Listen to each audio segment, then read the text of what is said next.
तो आपसे मैंने पूछे थे इन कंपाउंड के नाम। अब ध्यान रखिएगा बच्चों, अगर आपके पास कोई ऐसा लिगेंड है जिसके नाम में कोई न्यूमेरिक वैल्यू, जैसे इथाइलिन डाइअमीन। अब इथाइलिन डाइअमीन के नाम में डाई शब्द आ रहा है। साइक्लोपेंटाडाइइनाइल नाम के अंदर पेंटा शब्द आ रहा है। अगर कोई ऐसा लिगेंड है जिसके नाम में न्यूमेरिक शब्द है, या अल्काइल अमीन यानी मिथाइल अमीन अल्काइल अमीन, या एसिटाइल एसिटोनेट, ये लिगेंड अगर किसी कंपाउंड में 2 बार हैं या 3 बार हैं तो इनका नाम ब्रैकेट में लिखा जाएगा, और यहाँ 2 बार के लिए डाई नहीं बिस शब्द का इस्तेमाल होगा, और अगर ये 3 बार हैं तो ट्राई नहीं ट्रिस शब्द का इस्तेमाल होगा। ये बात को याद रखना है। अगर न्यूमेरिक वैल्यू वाले लिगेंड है, या अल्काइल अमीन है, या एसिटाइल एसिटोनेटो, जैसे यहाँ इस कंपाउंड में एसिटाइल एसिटोनेटो आ गया, vanadium metal X, oxygen oxo -2, इसका -1 × 2 is equal to 0, oxidation number 4। ये ऑक्सो है, ये एसिटाइल एसिटोनेटो, ये हमारा स्पेशल लिगेंड है। इसका नाम ब्रैकेट में लिखेंगे, और ये 2 बार है तो यहाँ बिस शब्द का इस्तेमाल करेंगे। सो वी कैन से बिस एसिटाइल एसिटोनेटो ये रहेगा। ऑक्सीजन के लिए ऑक्सो वेनेडियम 4 ये बनेगा, manganese 3x 0 × 12 is equal to 0। अब इस कंपाउंड में कार्बोनिल है 12 टाइम। आप 2 के लिए जानते हो डाई, 3 के लिए ट्राई, लेकिन 12 टाइम में कई बार गड़बड़ी कर बैठते हैं। 2 डेकाइल, क्या बोलते हैं, 2 डेकाइल। ब्रैकेट में जो जितने भी बार हो उसको मेंशन जरूर करते हैं। सो 2 डेका कार्बोनिल, 12 के लिए 2 डेका कार्बोनिल। मैग्नीज 3 बार है तो try manganese, oxidation number 0।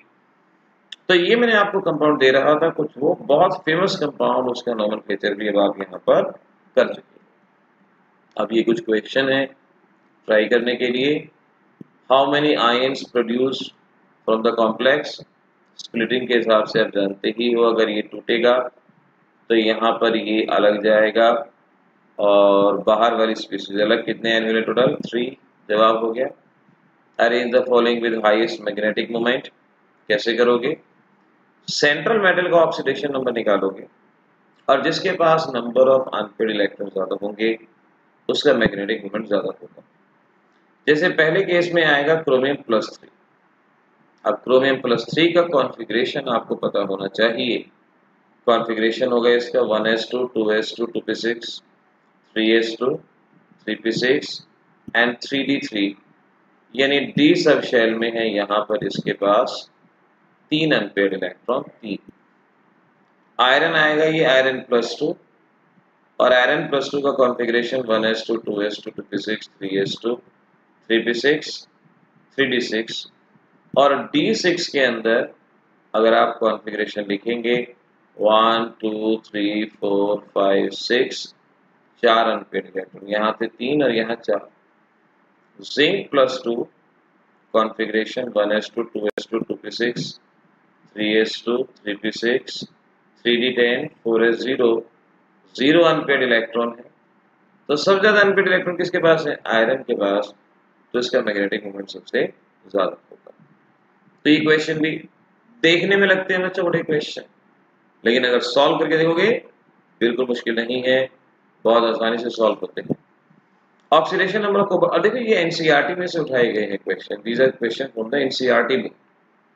1x 0 × 4 is equal to 0, x is equal to -1, जवाब आ गया, ये सॉल्व हो गया। तो इस तरह से ये आपके लिए कुछ क्वेश्चन सॉल्व है। एनसीईआरटी एक्सरसाइज के कुछ क्वेश्चंस मैं आपको प्रैक्टिस के लिए दे रहा हूं, जिनका जवाब हर एनसीईआरटी बुक में होता है, तो बहुत आसानी से आप इनका जवाब वहां पर देख सकते हैं, लेकिन प्रैक्टिस करना मत भूलिएगा। अब मैं आपको ज्योमेट्रिकल आइसोमर के बारे में बता रहा हूं, नोमेनक्लेचर। ज्योमेट्रिकल आइसोमर आपको समझाएंगे आगे, अभी बस ये जान लो कि 2 तरह के होते हैं, सिस और ट्रांस, 2 तरह के। अब अगर आपके कॉम्प्लेक्स में नाम में ये दे दिया कि भाई सिस और ये कॉम्प्लेक्स, तो समझ जाओ कि ज्योमेट्रिकल आइसोमर। अब आप नाम कैसे लिखोगे? यूज सिस और trans before the name of complex part, यानी जो ब्रैकेट, जब भी आप ब्रैकेट का नाम लिखोगे ब्रैकेट का, उससे जस्ट पहले अगर सिस दिया है तो सिस लिखो, ट्रांस दिया है तो ट्रांस लिखो। जैसे पहले आप इसका नॉर्मल नेम लिख लो, कॉम्प्लेक्स है, एक ही कोऑर्डिनेशन स्फीयर है, ऑक्सीडेशन नंबर पैलेडियम का आएगा 0, और फिर डायमीन डाइक्लोराइडो पैलेडियम, ये नाम बनता है डायमीन डाइक्लोराइडो पैलेडियम 2। बस जहां से ब्रैकेट स्टार्ट था उससे पहले सिस लगा दिए, क्योंकि यहाँ सिस गिवन, यहाँ ट्रांस गिवन है, ऐसे इसका नाम लिखो। ये कैटायनिक कॉम्प्लेक्स है, कैटायनिक कॉम्प्लेक्स का नोमेनक्लेचर मैंने सिखाया था। इथाइलिन डायमीन स्पेशल लिगेंड है, 2 बार है तो नाम क्या कि डाई नहीं आएगा, बिस आएगा, ये भी ध्यान रखना। तो oxidation number x 0 into 2 minus 1 into 2 is equal to 1, और x इज इक्वल टू 3 आ गया, तो नाम लिख लो डाइक्लोराइडो बिस इथाइलिन डायमीन, और आयरन आपके पास है, आयरन को आयरन बोले, फेरन बोले। सो डाइक्लोराइडो बिस इथाइलिन डायमीन या आयरन 3, आयन लास्ट में लिखते ही हैं। ट्रांस था तो ट्रांस शब्द आपने सबसे पहले लिखा। ऐसे ही इसमें आएंगे ऑप्टिकल आइसोमर। ऑप्टिकल आइसोमर वो होते हैं जो लाइट को रोटेट करते हैं। लाइट आ रही है, कंपाउंड ने लाइट को राइट या लेफ्ट में रोटेट कर दिया। अगर वो लाइट को राइट में रोटेट करता है तो उसे डी आइसोमर यानी डेक्स्ट्रो रोटेटरी कहते हैं, और लेफ्ट में रोटेट करता है तो लीवियो रोटेटरी या L isomer. This is L. L D की जगह प्लस भी लिख सकते हैं, एल की जगह माइनस भी। सो डी और प्लस एक ही बात है, जिसका मतलब dextro rotatory, L L minus एक ही बात है। अगर कोई कॉम्प्लेक्स दिया जाता है जिसके आगे डी और एल है, वही करना जो अभी किया था। कॉम्प्लेक्स पार्ट से पहले डी और एल आपको लिखना होगा। जैसे ये कंपाउंड, पहले तो आप कॉम्प्लेक्स का नाम लिख लो, x 0 into 2 minus 1 into 2 is equal to 0, x is equal to 2। Diamine dibromido cobalt 2 नाम हो गया, और कॉम्प्लेक्स के नाम से पहले डी लगा दिया, डायमीन डाइब्रोमाइडो कोबाल्ट 2, पहले डी लगा। अगले को भी देख लो ऐसे ही, ये x हो गया 0 into 2 minus 1 into 2 is equal to 1, और एल आइसोमर है तो बस पहले तो नाम लिख लिया, बिसिथाइलिन डायमीन डाइहाइड्रोक्सो, सिखाई रखा है आपको। गोल्ड को ऑरम भी कहा जाता है, इसका तो नेम ही ऑरम होता है। इस तरह से हम अपने सभी कंपाउंड को सीख सकते हैं, ये नाम बताए जा सकते हैं। तो ऐसे बच्चों लार्ज वैरायटी ऑफ नोमेनक्लेचर को कवर किया गया है।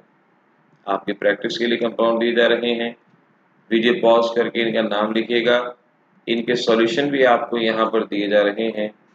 यहाँ पर आपने कोशिश करनी है कंपाउंड को अच्छे से लिखो, सॉल्यूशन के साथ चेक करो, तब जाके ये चीज़ बहुत अच्छे से आपकी हो पाएगी, कंप्लीट हो पाएगी। नोमेनक्लेचर बहुत मुश्किल नहीं है, प्रैक्टिस की ज़रूरत है। प्रैक्टिस अगर आपने कर ली तो पूरे के पूरे कंपाउंड का नोमेनक्लेचर हो ही जाता है, कोई खास प्रॉब्लम यहाँ पे नहीं आती। अब सीखेगा नाम से स्ट्रक्चर को कैसे बनाया जाए। अभी तक तो क्या था, स्ट्रक्चर था उससे नाम लिखते थे, लेकिन ऐसे भी क्वेश्चन आते हैं जब नाम दे दिया जाएगा, कहेंगे स्ट्रक्चर बनाओ। तो आपको यहाँ पर सबसे पहले अंडरस्टैंड करना होगा, जैसे ये हमारे पास पोटाशियम है तो इसको अलग अलग आप नोट कर लेंगे। पोटाशियम का मतलब K हुआ, K पे चार्ज +1 होता है। हेक्सासाइनोफेरेट, तो यहाँ पर ये पोटाशियम पे चार्ज है +1, हेक्सासाइनोफेरेट। हेक्सासाइनोफेरेट को अगर हम थोड़ा सा समझ के लिखें, हेक्सासाइनो यानी साइनाइड 6 है, फेरेट मतलब आयरन है, और अगर हमें ये पता हो इस पे चार्ज कितना है तो हम कंपाउंड का फार्मूला बता सकते हैं। हमें पता होगा कि आयनिक कंपाउंड के केस में हम क्या करते हैं, कैटायन लेफ्ट में, एनायन राइट में। तो कैटायन लेफ्ट में है, एनायन राइट में है, इसकी वैलेंसी इधर, इसकी वैलेंसी इधर। अगर हमें पता हो कि दोनों की वैलेंसी क्या है तो हम फार्मूला बना सकते हैं। पोटेशियम की वैलेंसी पता है। आयरन के लिए देखो क्या करेंगे हम, sum of the oxidation number is equal to charge, यानी आयरन का ऑक्सीडेशन नंबर साइनाइड का oxidation number is equal to charge. Iron का ऑक्सीडेशन नंबर गिवन है यहाँ पे 2, साइनाइड का है -1, और इस तरह से हम बोल सकते हैं ये बचेगा आपका -4, x की वैल्यू -4, यानी K पे +1 है और FeCN6 ये आपका -4, ये इधर चार्जेस को एक्सक्लूड करना है, चार्जेस के साइन को नहीं मानना, पॉजिटिव नेगेटिव को भूल जाओ, 4 इधर आ गया, 1 इधर, और इस तरह से ये हमारे कंपाउंड का फार्मूला बनके तैयार हो गया। ऐसे हमें इनको बनाने की प्रैक्टिस करनी है। एक और एग्जांपल ले लो यहाँ पे, हेक्सामीन कोबाल्ट 3 क्लोराइड, यानी कोऑर्डिनेशन स्फीयर लेफ्ट में है, कैटायन है, और क्लोराइड राइट में। तो हेक्सामीन कोबाल्ट यानी कोबाल्ट मेटल है, हेक्सामीन यानी ये हो गया, चार्ज लेट x, क्लोराइड -1। अगर x की वैल्यू मालूम पड़ जाए, कैसे मालूम पड़ेगी, sum of the oxidation number is equal to charge, x 0 × 6 is equal to charge, ये हम मेथड जानते हैं, बल्कि यहाँ x की जगह हम कोबाल्ट ही लिख दे तो ज्यादा अच्छा है। Cobalt ammonia is equal to charge, cobalt plus ammonia into 6 is equal to charge, charge कितना है x। कोबाल्ट का ऑक्सीडेशन नंबर गिवन है 3 और अमोनिया का 0, और इस तरह से x की वैल्यू आ गई 3। तो अब हम x की वैल्यू यहाँ पर रखेंगे इस तरह से, ये NH3 यहाँ 3 और क्लोराइड -1, साइन को भूल जाओ, ये इधर, और इस तरह से ये हमारे कॉम्प्लेक्स का फार्मूला आके तैयार हो जाएगा, ये बनेगा। इस तरह से हमें कॉम्प्लेक्स के फार्मूलों को यहाँ पर तैयार कर लेना है। होमवर्क में एक क्वेश्चन दे रहा हूँ, इसको जरा बताने की कोशिश करना। अब लास्ट में ये कुछ मल्टीपल चॉइस का फटाफट जवाब जान लो।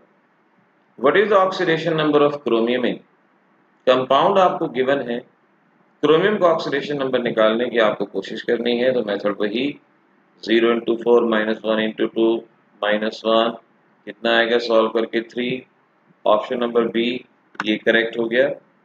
अब नेक्स्ट वाले में देखो क्या पूछा, चार्ज ऑन द कॉम्प्लेक्स। अब इस क्वेश्चन में बच्चे कई बार गलती कर जाते हैं, बच्चे यहाँ पर ऑक्सीडेशन नंबर निकालते हैं जबकि आपसे चार्ज ऑन कॉम्प्लेक्स पूछा है। तोड़ के देखो इस कंपाउंड, 2 मैग्नीशियम 2 Mg+2, यहाँ पर बाहर क्या जाएंगे 2 Mg, मैग्नीशियम पे चार्ज +2 होता है, और ये हमारे पास पूरा कॉम्प्लेक्स बाहर जाएगा FeCl6 और साथ में यहाँ -2।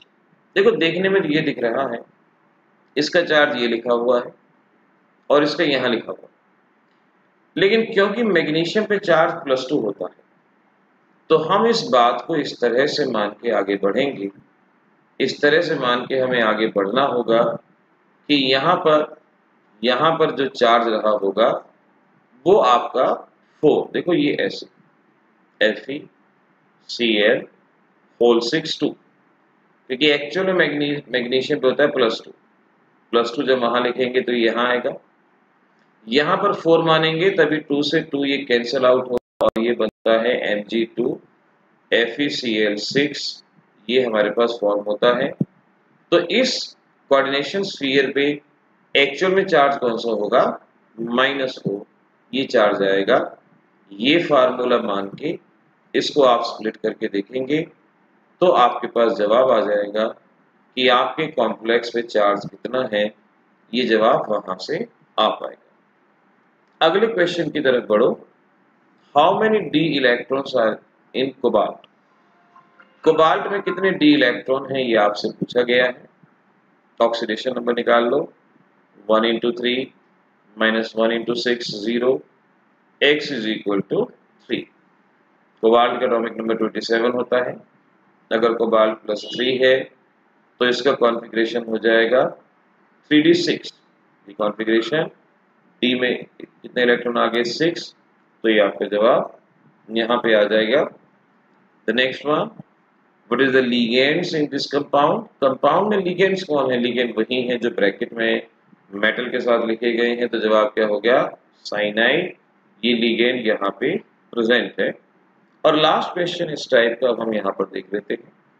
What is the charge of central metal ion? Central metal ion पे चार्ज निकालना है, यानी ऑक्सीडेशन नंबर। तो निकाल लो। कैल्शियम पे 2 होता है और ब्रैकेट के बाहर 2, 2x और यहाँ -1, ये 12 हो गया। और यहाँ से इसकी वैल्यू को आप सॉल्व कर लो। ऑप्शन नंबर डी ये जवाब आएगा।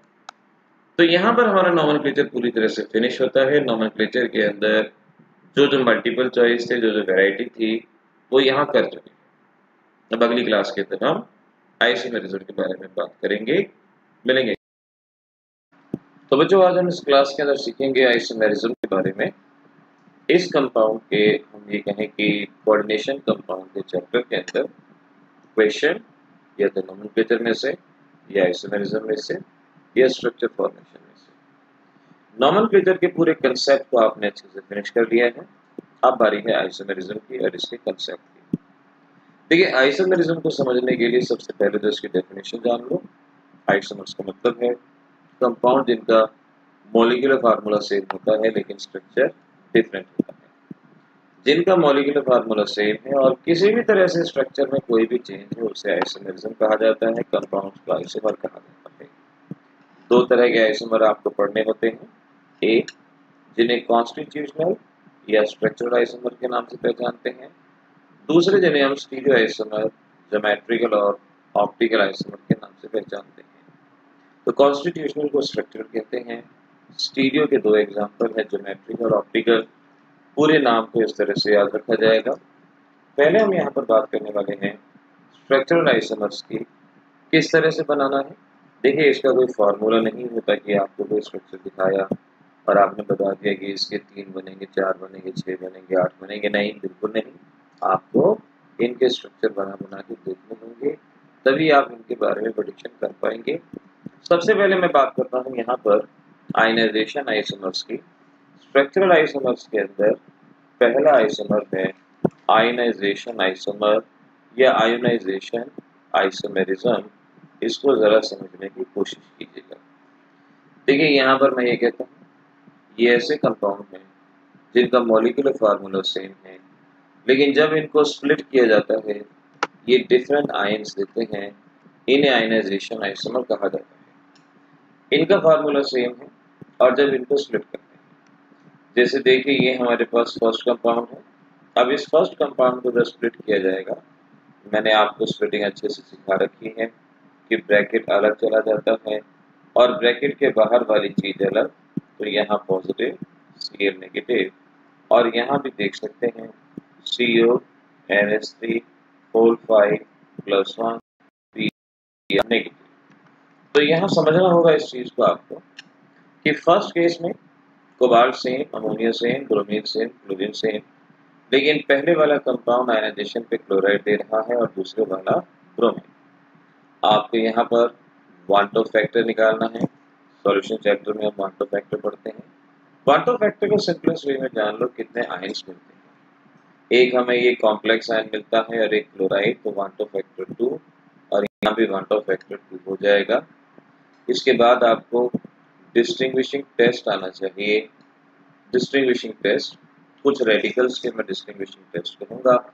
जैसे यहाँ ये क्लोराइड है, प्रैक्टिकल्स में आप डिस्टिंग्विशिंग टेस्ट करते हैं कि अगर आपके पास कोई भी क्लोराइड होता है तो उसमें सिल्वर नाइट्रेट मिलाइए, सल्फ्यूरिक एसिड मिलाइए, वाइट प्रेसिपिटेट मिलते हैं। ब्रोमाइड के केस में पेल येलो प्रेसिपिटेट मिलते हैं। आयोडाइड के केस में डीप येलो प्रेसिपिटेट मिलते हैं। तो क्योंकि फर्स्ट केस में क्लोराइड मिल रहा है तो हम कहेंगे वाइट प्रेसिपिटेट विद AgNO3, ये हमें यहाँ पर मिलेगा वाइट प्रेसिपिटेट विद AgNO3। और दूसरे केस में पेल येलो प्रेसिपिटेट हमें यहाँ मिलेगा विद AgNO3। इस तरह से आपका डिस्टिंग्विशिंग टेस्ट हो गया। एग्जाम में क्वेश्चन आ जाएगा कि how will you distinguish between first and second compound. तो अभी आप वहाँ पे इसी चीज को बता सकते हैं, आप दोनों में डिस्टिंग्विशिंग का टेस्ट बता सकते हैं। इसके अलावा आपको नाइट्रेट का टेस्ट भी पता होना चाहिए। मैं डिक्टेट कर देता हूँ, बेशक से नोट कर लीजिएगा।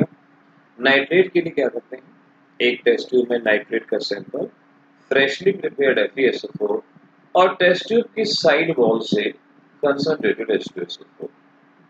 Freshly prepared FeSO4, concentrated H2SO4 और नीचे एक ब्राउन रिंग फॉर्मेशन होती है। ये नाइट्रेट का बहुत फेमस टेस्ट है, आपके प्रैक्टिकल एग्जामिनेशन में पूछा जाता है। सल्फेट का टेस्ट है कि भाई जिसमें भी सल्फेट है, बेरियम क्लोराइड BaCl2 डाल दीजिए, white precipitate insoluble in HCl मिलेंगे तो वो सल्फेट का टेस्ट बना देता है। इस तरह से आप स्ट्रक्चरल आइसोमर्स को पहचान सकते हैं।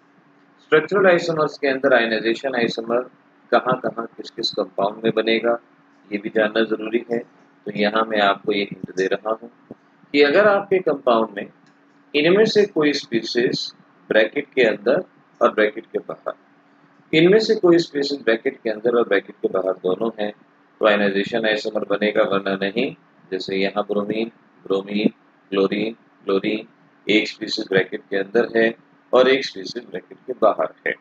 तो आपने 1-2 फैक्टर निकालना सीख लिया है, डिस्टिंग्विशिंग टेस्ट सीख लिया है, कहाँ पर होगा आइसोमेरिज्म वो आपने सीख लिया है। अब अगर आपके पास एक क्वेश्चन आता है कि भाई आप इनमें डिस्टिंक्शन कैसे करेंगे, तब आप समझ जाओ ये क्लोराइड का टेस्ट देगा, ये ब्रोमाइड का, और अभी बता ही दिया है मैंने क्या टेस्ट होता है, बस इनका आयनाइजेशन लिख के रिएक्शन लिखनी है। सेकेंड सल्फेट का टेस्ट देगा, ब्रोमाइड का देगा, दोनों का आयनाइजेशन लिखना है आपने जैसे कि मैंने अभी सिखाया था, और फिर आपने यहाँ पे सल्फेट के टेस्ट के बारे में मेंशन कर देना है कि ये सल्फेट का टेस्ट देगा और दूसरे वाला सल्फेट का टेस्ट नहीं देगा। तो यहाँ हमारे पास ये Br2+2 और सल्फेट आयन मिलेंगे, और इस केस में आप दिखा सकते हैं कि भाई ये NiH2O4 SO4+2 और ये ट्वाइस दिया। तो ब्रोमाइड का टेस्ट, सल्फेट का टेस्ट जो भी आपसे दिखाया जा सके वो आप दिखा दीजिए, बात बन जाएगी। अगला, इनमें से कौन सा आयनाइजेशन आइसोमर नहीं शो करेगा। अभी मैंने आपको बताया था कि आपके पास कुछ आयन जैसे NO3, NO2, Cl negative, Br negative, F negative, SO4-2, SO3-2 etcetera, इनमें से एक ब्रैकेट के अंदर हो और ब्रैकेट के बाहर हो तो आयनाइजेशन आइसोमर आएगा, वरना नहीं। तो आप देख सकते हो यहाँ पर इनमें से एक स्पीसीज ब्रैकेट के अंदर तो है, बाहर नहीं है, तो ये आयनाइजेशन आइसोमर नहीं शो करेगा। अगले में देखो, अंदर और बाहर स्पीसीज तो हैं लेकिन सेम ही, बाहर वाले ब्रोमीन को अंदर ले जाओ, अंदर वाले ब्रोमीन को बाहर ले आओ, सेम बनेगा, ये भी आपका आइसोमेरिज्म नहीं शो करेगा। हमारे अगले केस में देख सकते हैं साइनाइड वाटर, इनमें से कोई स्पीसीज अंदर बाहर प्रेजेंट नहीं है, ये भी नहीं शो करेगा। So we can say which of the following will not show ionization isomerism. So we can say A, B and C will not show ionization isomerism. इनमें से कोई भी ionization isomerism नहीं शो करेगा। लेकिन देखिए अगर आपके पास ये होता कि भाई इसके आपको आयनाइजेशन आइसोमर बना के दिखाने हैं तो आप कैसे बनाएंगे।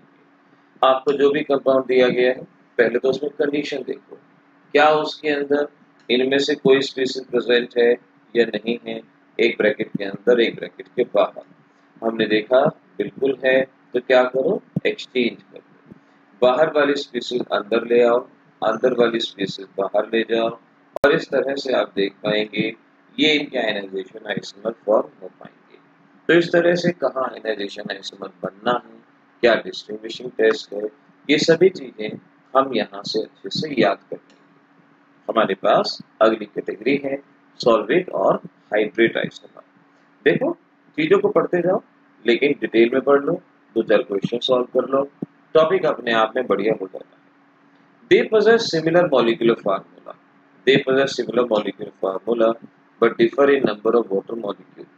यानी सॉल्वेट आइसोमर या हाइड्रेट आइसोमर सिर्फ वही बनता है जहां वाटर है। अगर वाटर नहीं है तो इस तरह का आइसोमर नहीं बनेगा। आपने कैसे बनाना है, जैसे ये कंपाउंड दिया गया है, एक क्लोरीन अंदर एक वाटर बाहर। एक बात का ध्यान रखेंगे, कोऑर्डिनेशन नंबर में कोई भी बदलाव नहीं आएगा। अगर कोऑर्डिनेशन नंबर पहले 6 का है तो ये हमेशा 6 का ही बना रहेगा। एक क्लोरीन अंदर, वाटर बाहर, फिर एक और क्लोरीन अंदर, एक और वाटर बाहर, तो I can say COH2O whole 4 Cl2 Cl twice H2O, एक और क्लोरीन का एक्सचेंज हो सकता है और इस तरह से हम देख पाएंगे हमारे पास ट्वाइस H2O स्पीशीज बनेगी। हाइड्रेट आइसोमर की पहचान होती है, दे डिफर इन कलर, इनका कलर डिफर करता है, अलग अलग रंगों से पहचान सकते हैं। कॉम्पिटिटिव में कई बार इस तरह के हिंट आते हैं कि भाई दो कंपाउंड हैं, दोनों का कलर डिफरेंट है लेकिन मॉलिक्यूलर फार्मूला सेम है, बताइए किस तरह के आइसोमर होंगे? तो जवाब है आपके पास, ये होंगे आपके हाइड्रेट आइसोमर, जवाब दे सकते हैं। अब ये आपका काफी फेमस क्वेश्चन है और इस फेमस क्वेश्चन का जवाब अब आप समझ सकते हो।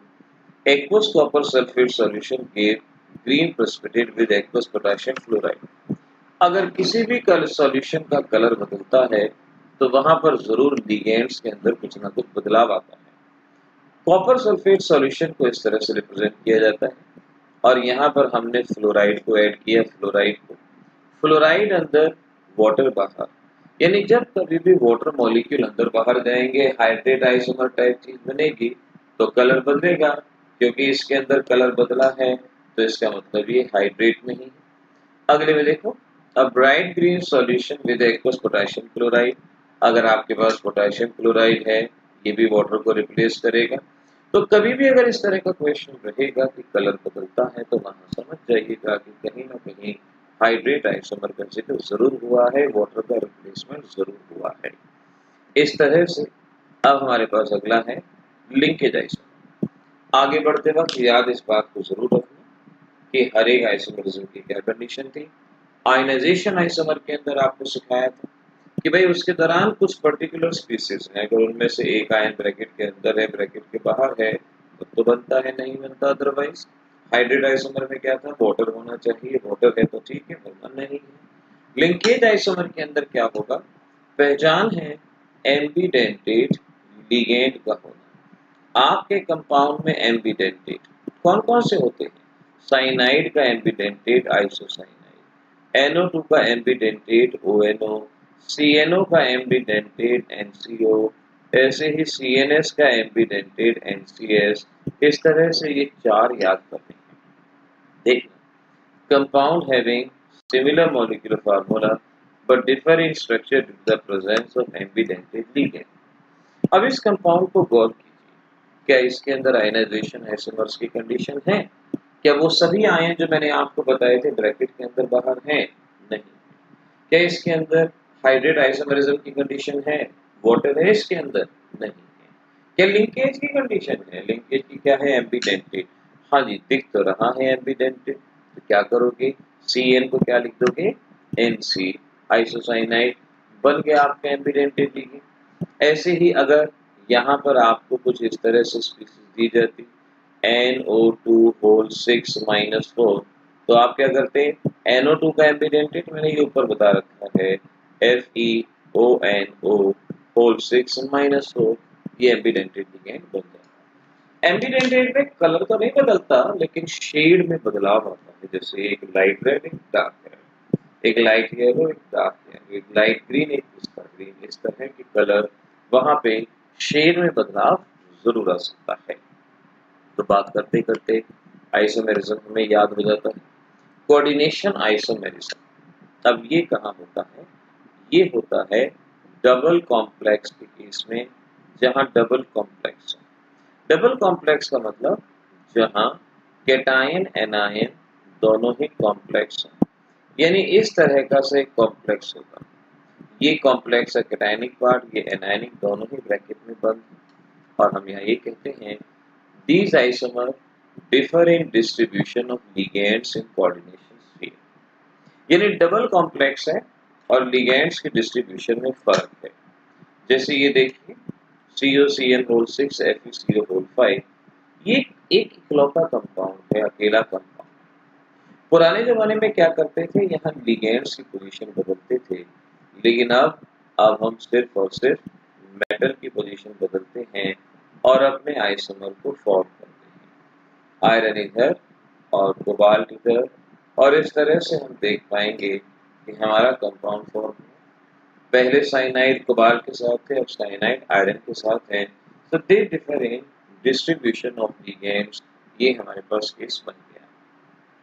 तो आयनाइजेशन आइसोमर्स की कंडीशन आपके पास है, हाइड्रेट की कंडीशन आपके पास है, कोऑर्डिनेशन आइसोमर्स की कंडीशन होगी डबल कॉम्प्लेक्स, और लास्ट में कॉम्पिटिटिव के लिए एक और याद रखो पॉलीमराइजेशन आइसोमर। पॉलीमराइजेशन आइसोमर का मतलब है जिनका एम्पिरिकल फार्मूला सेम होता है। एम्पिरिकल फार्मूला जानते हैं ना, सिंपलेस्ट फार्मूला, लेकिन मॉलिक्यूलर फार्मूला डिफरेंट है। अब यहाँ दिए गए इस कंपाउंड में देखो प्लेटिनम 1 है, 2 अमोनिया है, 2 क्लोरीन है, यानी रेशियो क्या हुआ 1:2:2। यहाँ पर देखो ये कंपाउंड इकलौता कंपाउंड में 2 प्लेटिनम है और 4 अमोनिया 4 क्लोरीन, तो रेशियो कितना हुआ 2:4:4। 2 किसके लिए? प्लेटिनम के लिए, 4 अमोनिया और 4 क्लोरीन। और अगर आप इसका सिंपलेस्ट रेशियो निकालते हो तो ये कितना आता है 1:2। तो इन दोनों कंपाउंड का सिंपलेस्ट रेशियो यानी एम्पिरिकल फार्मूला सेम है, लेकिन मॉलिक्यूलर फार्मूला में फर्क है। इन्हें हम पॉलीमराइजेशन आइसोमर्स के नाम से जान सकते हैं, अच्छे से जानें। इस तरह से हमको पॉलीमराइजेशन आइसोमर ये पहचान ली। अब आप बहुत अच्छे से इन कंपाउंड्स को, आइसोमर को अच्छे से पहचानते हो, इनका मीनिंग जानते हो। अब देखो यहाँ पर मैं 1-2 टाइप के क्वेश्चन सॉल्व करता हूँ, जरा देखिएगा। आपको हमने कंपाउंड दिया, कंपाउंड है हमारा CONH3 होल 4 और यहाँ है COCl-Br। आपसे पूछा कौन से टाइप के आइसोमर बने। पहला आइसोमर सोचो, आयनाइजेशन आइसोमर। क्या आयनाइजेशन बनेगा? कंडीशन क्या थी? कुछ आयन दिए थे, उनमें से एक अंदर एक बाहर। हाँ बिल्कुल है, यस बनेगा। ब्रोमीन अंदर, क्लोरीन बाहर। क्या हाइड्रेशन आइसोमर बनेगा? कंडीशन क्या थी? वाटर नहीं है, नहीं बनेगा। क्या लिंकेज आइसोमर बनेगा? कंडीशन क्या थी? एम्बिडेंटेट नहीं है, नहीं बनेगा। क्या कोऑर्डिनेशन आइसोमर बनेगा? क्या कंडीशन थी? डबल कॉम्प्लेक्स होना चाहिए, वो भी नहीं बनेगा। आप सिर्फ और सिर्फ आयनाइजेशन आइसोमर पहचान के बना सकते हैं, बनेगा। ऐसे ही अगर मैं आपको ये कंपाउंड दूं और आपसे कहूं भाई मेरे कुछ सवालों का जवाब दो, मैं आपसे कहता हूं कि भाई क्या इस कंपाउंड के अंदर आयनाइजेशन आइसोमर बन सकता है? आयनाइजेशन आइसोमर बन सकता है। कंडीशन, उन आयन में से एक अंदर एक बाहर। यहाँ तो नहीं है, तो आयनाइजेशन तो नहीं बनेगा। हाइड्रेट बनेगा? कंडीशन क्या थी? वाटर। हाँ वाटर है, बनेगा। कैसे बनाओगे? ब्रोमीन इधर, वाटर बाहर, बन जाएगा। क्या लिंकेज बनेगा? कंडीशन क्या थी लिंकेज की? एम्बिडेंटेड लिगेंड का होना, और वो कंडीशन यहाँ फुलफिल नहीं हो रही, तो लिंकेज तो कम से कम नहीं बनेगा। इस तरह से आप इन आइसोमर्स में स्ट्रक्चरल आइसोमर को बता सकते हो। यहाँ पर मैं एक छोटी सी चीज और बताऊंगा, फिर उसके बाद स्टीरियो आइसोमर के पास बढ़ूंगा। इसे कहते हैं effective atomic number. Effective atomic number formula देखो मैंने यहाँ लिखा हुआ है, total electron of metal plus number of bonding electron. ये हमारे पास फार्मूला आता है इफेक्टिव एटॉमिक नंबर, अगर हमें किसी भी स्पीशीज में फाइंड आउट करना है। इस फार्मूले को मॉडिफाई भी किया जा सकता है। ये तो हमारा एक बेसिक पुराना फार्मूला है कि इस तरह से चीजों को हम बता सकते हैं, लेकिन इस फार्मूले को हम अपनी तरफ से मॉडिफाई करेंगे और आपको दूसरा फार्मूला बताएंगे, आप दूसरे फार्मूले का इस्तेमाल करेंगे। दूसरा फार्मूला ये n-1 d electron plus ns electron, बताते हैं meaning, plus number of bonding electron. आप इस नए फार्मूले का इस्तेमाल करेंगे। जैसे पहली स्पीशीज है कोबाल्ट। कोबाल्ट का ऑक्सीडेशन नंबर निकालिए, x 0 × 6 = 3, x = 3, यानी आपके पास कोबाल्ट +3। कोबाल्ट +3 का कॉन्फ़िगरेशन, कोबाल्ट का कॉन्फ़िगरेशन होता है 3d7 4s2, कोबाल्ट +3 का हो जाएगा 3d6 4s0। नाउ अब effective atomic number, n-1d electron कितने हैं देखो, n-1d यानी ये बाहर वाला NS कहलाया जाता है, ये N-1D कहलाया जाता है। N-1D में 6 है, NS में 0 है। बॉन्डिंग इलेक्ट्रॉन का मतलब 6 लिगेंड्स, 6 लिगेंड कनेक्ट है और हर एक लिगेंड 2 इलेक्ट्रॉन डोनेट करता है कोऑर्डिनेट बॉन्ड के लिए। तो 6 ने कितने डोनेट किए? 12, तो इसका इफेक्टिव एटॉमिक नंबर आ गया 18। This is 18। इस तरह से ये रहेगा। यहाँ आयरन का ऑक्सीडेशन नंबर 0। आयरन का कॉन्फ़िगरेशन होता है 3d6 4s2। अप्लाई करो। N-1d इलेक्ट्रॉन कितने हैं? 6। NS इलेक्ट्रॉन ये बाहर वाले कितने हैं? 2। बॉन्डिंग 5 लिगेंड है, हर एक 2-2 इलेक्ट्रॉन कंट्रीब्यूट करेगा 10 और ये कितना हुआ? 18। Generally effective atomic number near noble gas का एटॉमिक नंबर होता है, ध्यान रखना। निकल का ऑक्सीडेशन स्टेट 0 आएगा, 3d8 4s2, D में है 8, S में है 2 और बाकी 4 लिगेंड है, 4 दूनी 8 और इस तरह से रहेंगे 18। ऐसे आप यहाँ पे वैल्यू को बता सकते हैं। सिमिलरली यहाँ पर देख लीजिए, कोबाल्ट आपके पास है, ऑक्सीडेशन नंबर आएगा -1। कोबाल्ट होता है 3d7 4s2, 3d7 4s2। Cobalt -1 होगा 3d8 4s2, 3d8 4s2। यहाँ पर आप देख सकते हो N-1d 8 इलेक्ट्रॉन है, ये 2 हैं। टोटल बॉन्ड 4 बने हैं, हर एक में 2 इलेक्ट्रॉन और ये भी कितना होगा? 18। इस तरह से आप इफेक्टिव एटॉमिक नंबर बताने के इस मेथड को सीखेंगे जो मैंने आपको अभी बताया। अब ये आपका क्वेश्चन है, आपका जवाब सॉल्व हो चुका है। FeCO5 ये मैंने अभी सॉल्व करके बताया। ऑप्शन नंबर बी ये भी आपको अभी हमने सॉल्व करके बता दिया। Option number A. सिमिलरली ये एक टिपिकल है क्योंकि यहाँ माइनस ऑक्सीडेशन स्टेट है, इस वजह से बच्चों से गलती होती है, लेकिन जवाब बता दिया है आपको, इसका कितना रहेगा? 80। अब ध्यान रखिएगा ये कुछ स्पेशल लिगेंड्स को स्पेशल, अगर NO है तो NO बॉन्डिंग के लिए 3 इलेक्ट्रॉन का इस्तेमाल करता है। ये अलायल ग्रुप C3H5 4 का इस्तेमाल करता है, C5H5 6 का इस्तेमाल करता है। इस पॉइंट को जरा याद रखिएगा, इस पॉइंट। अब जैसे ये क्वेश्चन, इसको आप इंपॉर्टेंट मार्क कर दो। यहाँ इसमें देखिए आपके पास बेसिस है, आयरन है, NOCO3 -1 है। यहाँ पर पूछा गया है कि ऑक्सीडेशन नंबर आपका कितना रहेगा, ये आपसे पूछा गया। आयरन का ऑक्सीडेशन नंबर निकालेंगे -1, आयरन -1 का कॉन्फ़िगरेशन 3d7 4s2 ये होता है। Effective atomic number N-1d electron कितने हैं, ये कितने हैं देख लिया, N-1d और N। अब NO मैंने बताया 3 बॉन्ड बनाता है, CO हर एक CO 2 बॉन्ड, 3 दूनी 6 बॉन्ड, ये हो गए, टोटल कितना हो गया? 18। इसका वैल्यू आपके पास 18 आ जाएगी, ये 18 रहेगा।